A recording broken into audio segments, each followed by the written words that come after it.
Hi friends, आज हम जानेंगे लाफिंग बुद्धा कौन थे। आप सब लोग लाफिंग बुद्धा को जानते हैं, लेकिन ये कौन थे इसके बारे में डिटेल में जानेंगे, ठीक है। और हाँ, चैनल को सब्सक्राइब कर दीजिए, ऐसे ही इंटरेस्टिंग जीके के फैक्ट आप लोग के लिए लेके आऊँगी मैं, ठीक है। तो चलिए जानते हैं लाफिंग बुद्धा के बारे में। बौद्ध धर्म में ये माना जाता है जिसने भी ज्ञान प्राप्त कर लिया वो बौद्ध कहलाता है।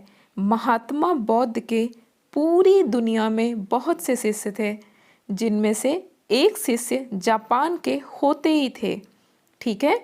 यानी ये जो बुद्धा जिसे आप लाफिंग बुद्धा कहते हैं, इनका नाम क्या था? होते ही, ठीक है। कहा जाता है कि जब होते ही को ज्ञान प्राप्त हुई तो उन्होंने जोर जोर से हंसना शुरू कर दिया और उनके जीवन का उद्देश्य लोगों को हंसाना और खुशी देना ही बन गया, ठीक है। इस उद्देश्य को पूरा करने के लिए होते ही ने लोगों में खुशियां बांटना शुरू कर दिया।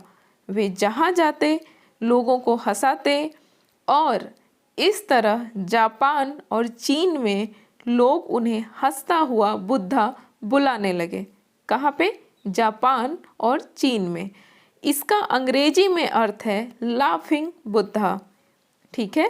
दुनिया में खुशियां बांटने के होते ही के इस उद्देश्य को उनके अनुयायियों ने भी दुनिया में फैलाया और होते ही का इस स्तर पर प्रचार किया कि चीनी लोग उन्हें भगवान मानने लगे। किसे? लाफिंग बुद्धा को, ठीक है। और भगवान की तरह उनकी मूर्तियां अपने घरों में रखने लगे। कहाँ के लोग? चीनी लोग। इसे गुड लक भी माना जाने लगा।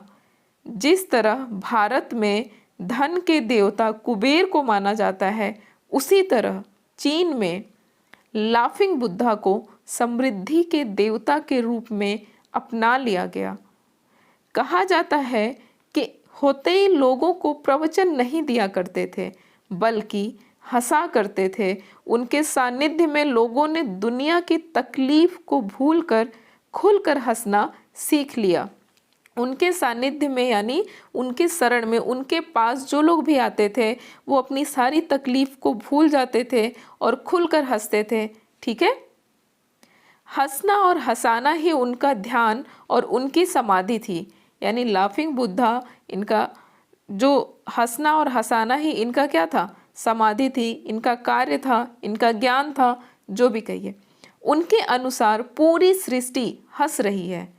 यानी लाफिंग बुद्धा के अनुसार पूरी सृष्टि हंस रही है, लेकिन लोग अपनी तकलीफें में उलझकर रो रहे हैं, ठीक है।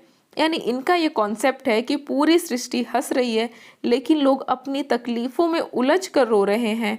होते ही के साथ रहते हुए लोगों ने जाना कि बिना किसी कारण भी खुलकर हंसा जा सकता है, ठीक है, और शांति का अनुभव किया जा सकता है।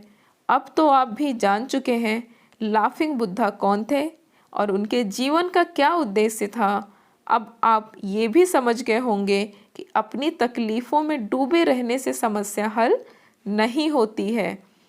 ऐसे में क्यों ना अपने नज़रियों को बदला जाए और अपने जीवन में भी मुस्कुराने और मुस्कान बांटने का एक छोटा सा उद्देश्य बनाया जाए, जो आपके चारों तरफ सिर्फ मुस्कुराहटें भर दे और आप अपने जीवन का असली आनंद उठा सकें, ठीक है। आप लोगों ने लाफिंग बुद्धा से ये तो सीखा ही कि बिना कारण भी हंसा जा सकता है और खुश रहा जा सकता है, ठीक है। तो अपने आसपास के लोगों को हंसाइए, खुद भी हंसिए, खुद भी खुश रहिए, सबको खुश रखिए। टेंशन बिल्कुल भी मत लीजिए, क्योंकि टेंशन लेने से अगर प्रॉब्लम सॉल्व होती तो हर कोई टेंशन ही लेता। टेंशन लेने की बजाय आप प्रॉब्लम का सॉल्यूशन क्या हो सकता है उस पर फोकस करिए, क्योंकि हर प्रॉब्लम का कोई ना कोई सॉल्यूशन होता है। और अगर आप शांत बैठ के सोचेंगे किसी भी प्रॉब्लम को कैसे सॉल्व किया जाए, तो आपको सॉल्यूशन डेफिनेटली मिलेगा, ठीक है। तो आज से नो टेंशन, ओनली फोकस करिए सॉल्यूशन पे। और हाँ, चैनल को सब्सक्राइब कर लीजिए ताकि ऐसे ही इंटरेस्टिंग जीके की वीडियोस आपको मिलती रहें। Thank you so much for listening me. Be happy, stay healthy. Bye bye.